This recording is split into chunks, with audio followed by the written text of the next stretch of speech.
E aí pessoal, beleza? Luan 3DR na área, bem-vindo a mais um vídeo do meu canal. Aqui vou dar continuidade ao nosso vídeo de guia completo de como renderizar com o Eevee. E o primeiro ponto que a gente vai abordar aqui é a modelagem. Então é importante que você se atente com a questão da modelagem. Se você está fazendo uma cena interna como essa daqui, evite utilizar paredes com face única. Sempre opte por colocar paredes com faces sólidas. Vou esconder essa parte de cima e a gente tem aqui o nosso teto. Se você observar, não é somente uma face. Aqui eu adicionei o modificador de Solidify para ter um objeto sólido. E são esse tipo de objeto que é importante que você coloque, principalmente nas suas paredes, piso e teto. Aqui também tem as nossas paredes, tudo com o Solidify. Então, se você observar, estão todas sólidas. E a parte aqui do nosso piso também é exatamente a mesma coisa com o Solidify. Eu indico que você utilize o Solidify do tamanho real da sua parede, ou se você está fazendo algum trabalho que não é ancorado na realidade, você pode utilizar de 10 cm a 20 cm ou até mais para fazer com que essas paredes sejam sólidas. E se você conseguir estender essas paredes e esse teto e também o piso ainda mais, pode ajudar em alguns casos. Não é sempre que vai ajudar, mas isso pode ajudar na questão do vazamento de luz, porque o Blender vai levar em consideração não só essa parte interna aqui, mas também toda essa outra parte aqui. Isso quer dizer que se você conseguir também fazer essa armadura, essa parte externa à sua cena principal, isso pode te ajudar na questão de vazamento de luz. Agora que já falamos da questão da modelagem, a gente já pode partir para a questão da iluminação. E no assunto também vamos incluir algumas questões de materiais. Eu gosto de utilizar o Sky Texture e um sol físico. É importante que você tenha um sol físico, já que ele não suporta aquele Sky Texture que já vem com o sol. E se você utilizar um HDRI para fazer essa iluminação, né, uma coisa que eu não utilizo muito, não gosto de utilizar HDRI, você vai ter que configurar a questão do sol nessa parte aqui. O que acontece é que ele não vai conseguir calcular no HDRI onde está a posição do sol. Seria muito pesado para ele fazer isso. Então o Blender vai simplificar, ele vai determinar onde é o ponto mais luminoso do seu HDRI. Lá ele vai configurar a posição do sol e você vai fazer as configurações da intensidade também do ângulo aqui. Apertando 0, aqui a gente tem a visão da câmera, vou colocar na pré-visualização do Eevee e a gente já consegue ver o Eevee funcionando. Você não vai conseguir ver aqueles rebatimentos de luz justamente porque a gente ainda não está com o Ray Trace ligado. Assim que você ligar o Ray Trace, ele já vai começar a calcular a sua dispersão de luz indireta. Vamos partir aqui para fazer a nossa iluminação, depois a gente configura essa parte do Ray Trace. Vou vir aqui na minha aba World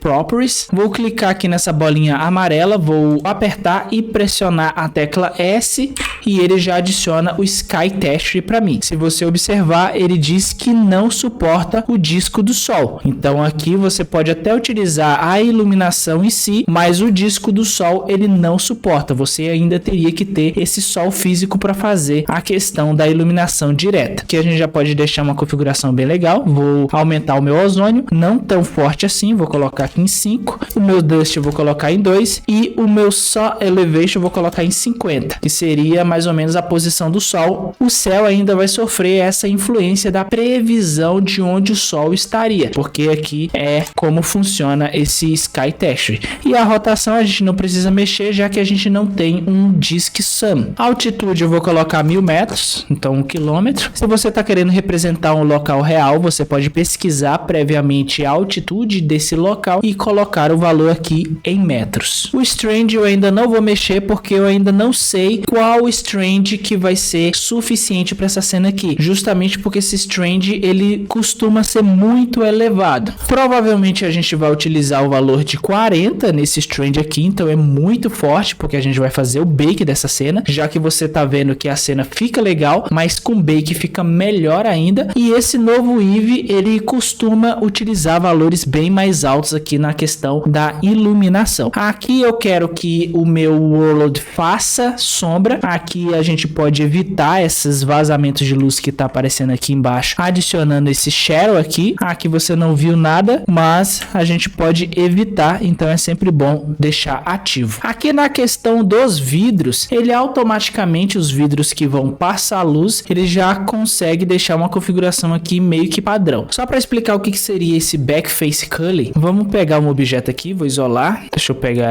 essa mesa aqui, por exemplo. Então vou isolar ela aqui, vou vir aqui nos meus materiais e a gente não está escondendo o Backface Culling. Esse Backface Culling é a parte inversa da sua malha. Então a malha tem o lado de dentro e tem o lado de fora. Se você ativa essas opções aqui, você está dizendo que essa interação de Surface vai ser escondida em determinados assuntos. Vamos colocar a câmera que é mais fácil da gente ver. Aqui não escondeu nada justamente porque a gente tem as faces todas viradas para o lado de fora. A gente pode verificar isso clicando aqui na minha aba de Overlay e Face Orientation, que a gente vai ver as orientações das faces. Vou entrar no meu modo de edição apertando Tab, vou selecionar, vou apertar Alt N e vou botar para flipar. Se você observar, agora a gente já não consegue ver o topo da nossa mesa, porque agora esse topo dessa mesa é escondido. Então toda a interação da luz, tudo isso que acontece com essa mesa vai levar em consideração que essa face invertida não vai ser calculada. Isso pode ajudar em alguns casos onde você pode deixar a sua cena mais leve. Se você tem árvores que precisam ser mais leves, você pode ativar essa opção aqui. Se a gente desativar, mesmo com a face com a orientação invertida, então o lado de dentro está para o lado de fora, a gente ainda vai visualizar, ele ainda vai levar em consideração. Mas se a gente ativar, ele não vai levar isso em consideração. As sombras também é a mesma coisa, e para a árvore isso daqui é muito legal. Essa sombra quer dizer que faces invertidas não vão fazer sombra, ele não vai levar em consideração as faces invertidas para fazer essa sombra. Então aqui está o Backface Culling. Então agora eu vou reinverter aqui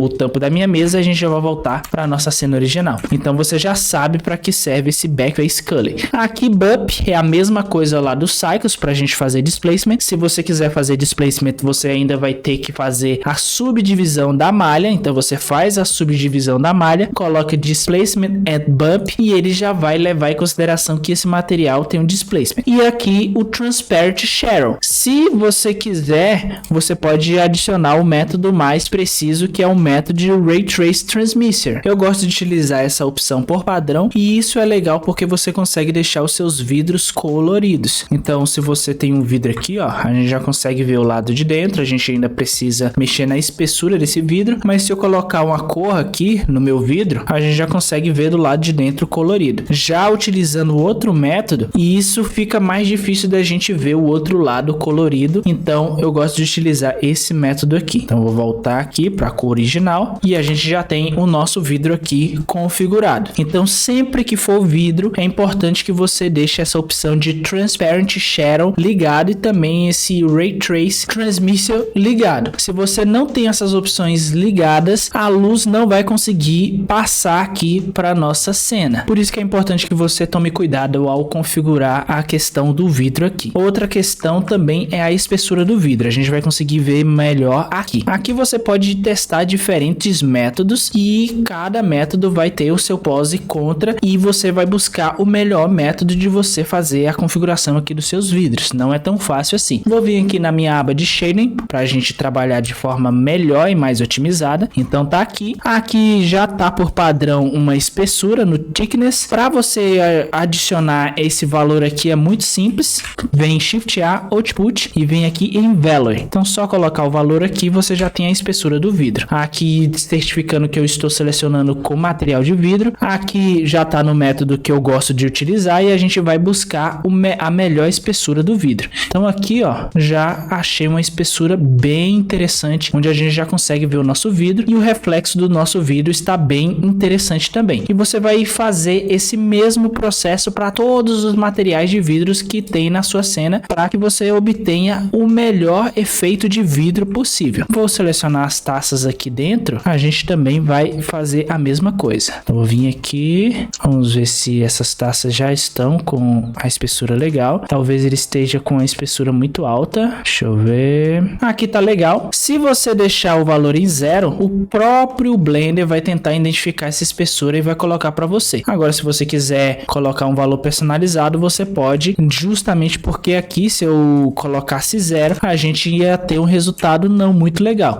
E o resultado que a gente colocou personalizado ficou muito melhor. Em alguns casos vai ficar legal com valor padrão, então não precisa mexer. Em outros você vai precisar procurar um valor valor personalizado que melhor atende em questão de resultado do seu vidro. Vamos agora configurar a questão do meu Ray Trace lá na minha aba de renderização e a gente já vai partir para fazer o nosso bake. Aqui em sombra eu vou colocar o valor aqui 4, então vai demorar um pouquinho, pode travar aí justamente porque é pesado, principalmente se você tem uma placa de vídeo mais modesta, isso vai demorar ainda mais, e a questão da renderização também vai ser influenciada pela força da sua placa de vídeo. Em steps eu vou colocar 16, aqui como a gente não tem volume, então a gente não precisa colocar o volume shadow, vou deixar desse jeito aqui. Aqui no método eu vou ainda adicionar o screen trace, que ele vai levar em consideração a minha tela. Aqui eu vou colocar 1 para 1 para ter a melhor qualidade. O meu max roughness eu vou colocar em 1 para todos os objetos fazerem parte desse material aqui. Mesmo que você não queira que todos os materiais façam, pelo menos coloque 1.6 ou 1.7. Isso pode melhorar a estética da sua renderização. Screen Trace Precision eu vou colocar em 1. Aqui o Thickness eu vou manter dessa forma aqui, já que a gente não tem muitas discrepâncias na questão dos meus reflexos, então vou manter dessa forma aqui. Denoise também vou manter da forma padrão. E o GI Approximation vou manter Global Illumination, vou colocar 1 para 1, a precisão 1 e o resto eu vou manter padrão, porque os valores padrão já são bem legais. Caso a sua renderização apresente algum problema de vazamento de luz ou de inconsistência de reflexo, você pode trabalhar com esses valores para chegar aos melhores resultados. Pode ser que você não consiga consertar completamente, mas você pode chegar em resultados ainda melhores. Em performance, eu vou ativar o meu High Quality Normal e em memórias eu vou adicionar um pouquinho mais de memória na questão do meu back de sombra, já que a gente vai fazer essas configurações. Aqui eu não gosto de aumentar muito e eu vou colocar 128. É importante que você não exagere nesses valores aqui. Se você tem uma placa com a quantidade de VRAM menor, é importante que você nem utilize valores maiores do que o padrão. E caso você não esteja conseguindo renderizar, você pode diminuir essa questão aqui dessas memórias para ver se isso pode possibilitar que você consiga renderizar. A questão de memória aqui no Eevee é muito importante. Também no Cycles é bem importante, mas aqui é de extrema importância, já que vai ser tudo levado para sua placa de vídeo e ela precisa comportar todos esses arquivos. Se você está utilizando uma placa de vídeo na média de 8 GB de VRAM, você já pode colocar esses valores aqui, que é a placa que eu testei e deu certo, então você pode utilizar sem problema. Se você tem placas com VRAM menor, é importante que você tome muito mais cuidado com a questão desses valores aqui. O Color Management a gente vai trabalhar depois que a gente fizer o bake, então a gente já vai preparar o bake e já vai fazer o bake para ver como que fica nessa cena aqui. Para a gente fazer o bake, eu vou colocar o meu cursor 3D aqui no meio da minha cena, vou apertar Shift A, vou vir aqui em Light Props, vou colocar em volume e a gente já tem o volume de Light Props. Vou vir aqui, vou ativar os meus gizmos e vou fazer o scale aqui. Eu gosto de deixar um pouco sobrando, então eu vou colocar mais ou menos aqui,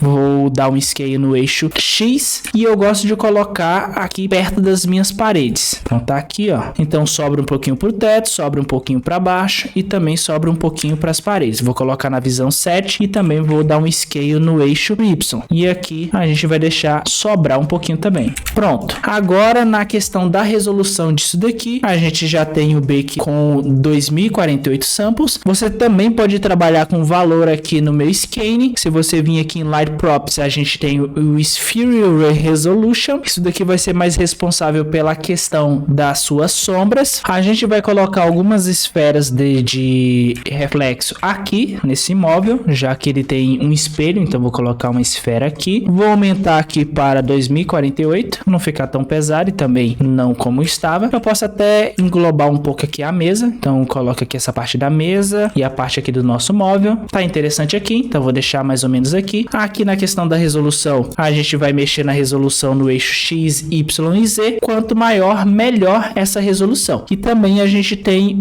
outra coisa que vai influenciar bastante essa resolução, é a questão aqui do meu Surface Resolution. E isso vai impactar diretamente na questão da memória. Vai ficar melhor a questão aqui das resoluções, do cálculo de luz indireta, mas vai ficar maior na questão da VRAM. Se você não tem muita VRAM, não utilize valores muito altos. Aqui eu vou colocar 18, então 18 em todos. A gente já tem uma resolução legal. Você pode até aumentar um pouquinho, vou arredondar para para 20 para ficar melhor ainda. Aqui no meu Surface Resolution eu vou colocar 128. Então tá aqui, distância, posso manter padrão, e aqui o que vai contribuir? Eu vou colocar o World também. Aqui eu estou dizendo que até o mundo vai contribuir para esse cálculo de luz indireta, então eu vou manter dessa forma aqui. Para finalizar, a gente vai conferir se o nosso sol já está bem configurado. Aqui o sol está bem configurado. Em Shadow eu vou ativar esse Jitter porque eu quero uma sombra suave, e quando você não utiliza esse Jitter, a sombra fica suave, mas não fica tão interessante assim. Mas para a gente visualizar, a gente precisa ativar aqui o Jitter Shadow, e aqui a gente ativa e já ativa o meu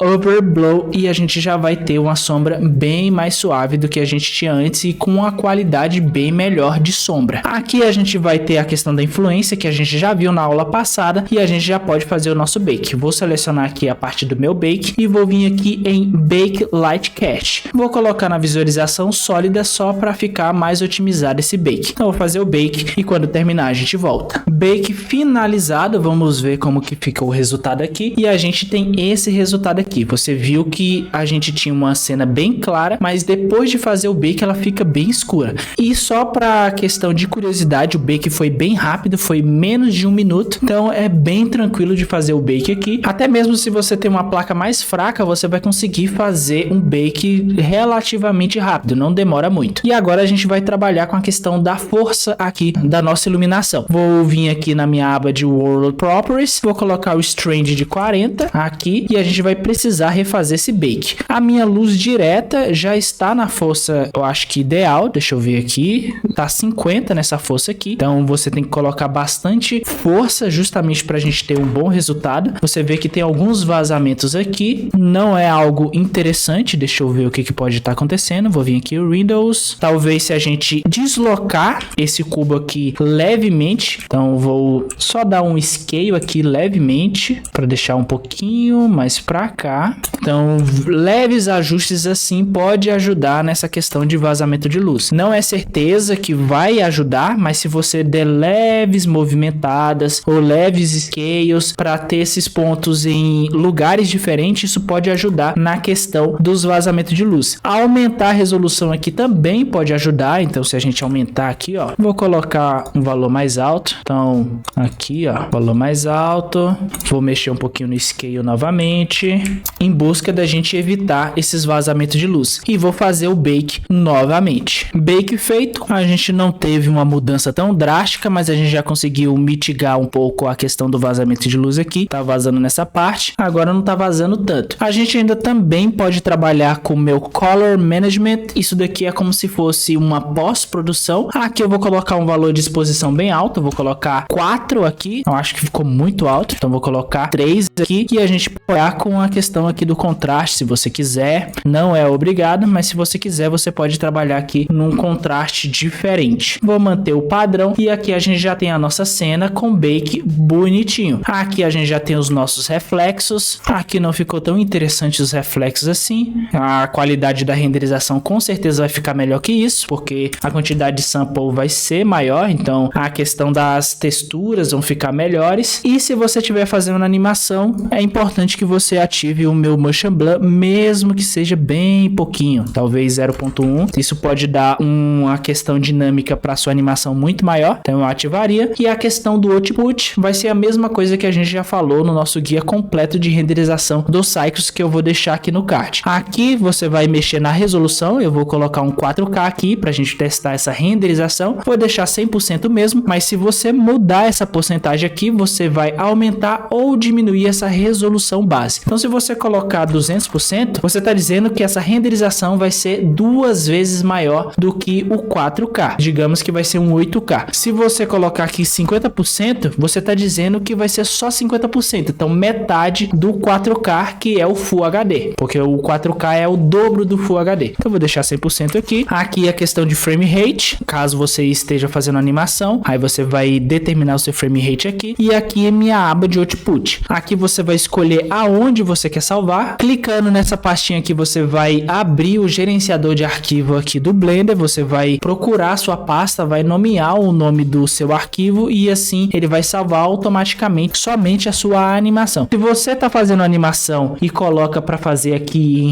Render Animation, que ele vai renderizar todos os frames que você deixou disponível. Aqui no caso vai ser do 1 até o 250, ele vai salvar automaticamente. Caso você esteja renderizando somente uma imagem, ele não vai salvar automaticamente. Aí você vai ter que salvar ele de forma manual. Aqui a resolução, se você está fazendo uma animação, aqui é muito mais fácil de você fazer uma animação porque é muito mais rápido. Eu indico que você utilize ou PNG, ou se você quer deixar o consumo de HD menor, coloca em JPEG em 100%. Assim você vai ter uma qualidade legal e também um tamanho de arquivo muito baixo. Já o PNG você vai ter uma qualidade mais alta, mas só que o arquivo vai ser mais alto. A compressão você pode deixar em 0. Eu não indicaria você colocar a profundidade de cor em 16 bits, só mesmo se você está querendo fazer uma pós-produção muito forte. Mas eu utilizaria o Composite do Blender, é muito mais leve, muito mais fácil, você já consegue colocar em um PNG. Você vai ter uma qualidade melhor, principalmente caso você queira utilizar isso daqui para colocar numa IA, fazer o upscale. Se você dá um arquivo melhor para trabalhar, melhor vai ser o resultado final. Já o JPEG ele tem um arquivo piorzinho, mas só que a quantidade de memória que ele consome no seu HD é muito menor que o PNG. Aqui eu vou manter o PNG mesmo para a gente ter uma qualidade ligeiramente maior. Não é tão grotesca assim a qualidade entre um e outro, mas o PNG tem um pouquinho mais de qualidade, além de também ter o canal alfa. Já o JPEG não tem a opção de canal alfa. Vou colocar aqui a quantidade de samples no render, então tem que ser no render. Se você colocar aqui na viewport, isso não vai influenciar a sua renderização. Vou colocar aqui 256, bem alto mesmo, só para a gente ver aqui como que vai ficar a nossa renderização. Vou vir pegar a aba de renderização e vou fazer a minha renderização aqui apertando F12. Pronto, renderizado aqui a minha cena. Você viu que ficou mais interessante do que estava antes. Alguns vazamentos de luz aqui diminuiu, justamente porque a gente tem uma quantidade de samples maiores. Então a gente tem um refinamento da nossa cena bem maior. E aqui a gente já tem o nosso resultado bem legal. Aqui os reflexos ficaram bem interessantes aqui, ó, bem precisos. Se a gente for olhar no Cycles, vai ficar muito próximo disso daqui. E a gente já tem uma renderização em 20 segundos com boa qualidade. Se a gente for fazer uma animação disso daqui, rapidamente a gente já teria um vídeo de alta qualidade em 4K de forma rápida, simples, e você só precisou fazer essa parte da configuração. Só para mostrar a questão do volume, porque o volume deixa a cena mais interessante, deixa a cena mais cinematográfica, eu vou adicionar um volume aqui e a gente vai ver o impacto da performance desse volume. Dependendo da qualidade que você coloca no seu volume, você pode até dobrar o tempo de renderização. Mas vamos fazer rapidinho aqui para a gente finalizar essa cena aqui. Então vou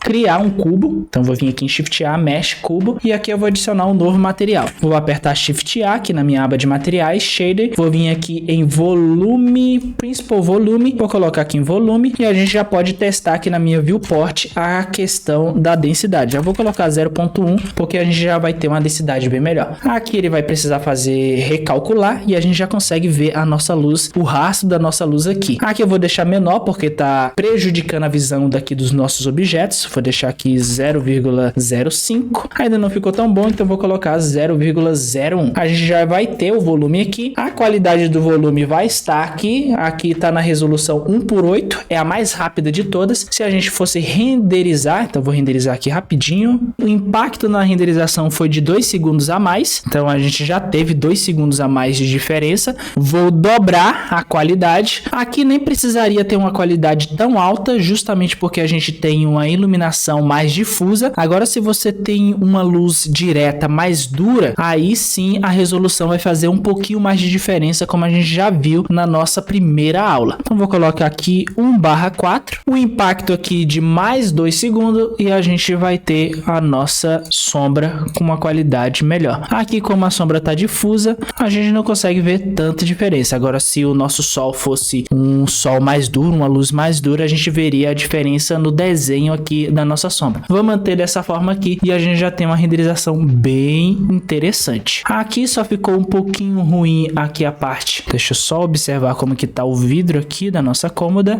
No final acabei desistindo aqui da nossa tentativa de arrumar aquela parte do nosso vidro, que tá ficando um reflexo meio estranho nessa distância aqui. Tem algumas coisas que é mais difícil mesmo da gente fazer essas correções. É importante que você sempre busque testar os valores. Eu esqueci de falar da questão do método de thickness. Se a gente for observar aqui, a gente tem o thickness, a gente tem a espessura desse checklist, mas a gente tem esse método. O primeiro método é uma esfera. Ele vai fazer com que o objeto expanda, aproxime de forma esférica, fazendo com que ele faça a esfera da mesma grossura que a gente determinou aqui. E a gente também tem o método slap. A gente tem o sphere e tem o slap, que traduzindo, a gente traduziria para laje. Ele aproxima, em vez de utilizar a função esférica, ele vai utilizar a função de placas. Ele vai aproximar o objeto como placas. Então, aqui você pode fazer com que os reflexos fiquem melhor ou pior utilizando métodos diferentes. Eu ainda não testei o suficiente para dizer aonde é melhor cada método, mas sempre que você tiver algum problema, mude o máximo de coisa, teste o máximo de funções que você tem aqui para tentar resolver esse problema. E assim a gente finaliza a nossa aula. Espero que eu tenha passado informações úteis aqui. Espero que você agora consiga renderizar suas cenas utilizando o novo Eevee. Ele está muito mais fácil de configurar. É claro que ainda existe alguns problemas, mas eu acredito que em atualizações futuras a gente vai ter um Eevee muito mais estável e mitigando ainda mais a questão desses problemas aqui que aparecem na hora da gente renderizar. Mas isso são detalhes e eu acredito que a maioria das nossas cenas a gente vai conseguir renderizar de forma muito fácil e muito rápida. Lembrando que qualquer alteração que influencia diretamente a nossa iluminação indireta, é preciso que você refaça o bake. Então, cada vez, sei lá, se você mudou a força da luz ou a cor da luz, é importante que você refaça o bake, porque vai influenciar diretamente na minha luz indireta. Se você mudou a direção da luz, não precisa tanto, porque não vai ficar fisicamente correto, nada que é fisicamente correto, mas não vai dar na cara que aquele bake foi feito com uma posição de luz diferente. Então, posição de luz não influencia tanto. Agora, se você tá querendo fazer uma cena que vai de dia para noite, aí é um pouquinho mais complicado de fazer, porque você vai ter que reconfigurar esse bake aí. Outra coisa que influencia também, é bom que você sempre faça o bake por último. Qualquer cor aqui que você mudar, vai mudar diretamente o bake. Se eu colocar esse piso aqui numa cor mais escura, vai influenciar o bake, porque a luz indireta vai funcionar de uma forma diferente. Se eu mudar a cor do teto, qualquer cor aqui de objetos muito grandes, vai influenciar diretamente no bake. Agora, se você mudar somente a capa aqui de um livro, alguma coisa assim, não precisa refazer. Não é tão drástico assim para mudar a questão da luz indireta, mas modificações mais drásticas é importante que você refaça o bake para ter uma iluminação indireta o mais preciso possível. Então, se você gostou do canal, considere se inscrever aqui embaixo. Se gostou do vídeo, deixe o seu like. A gente se vê no próximo vídeo. Valeu, falou!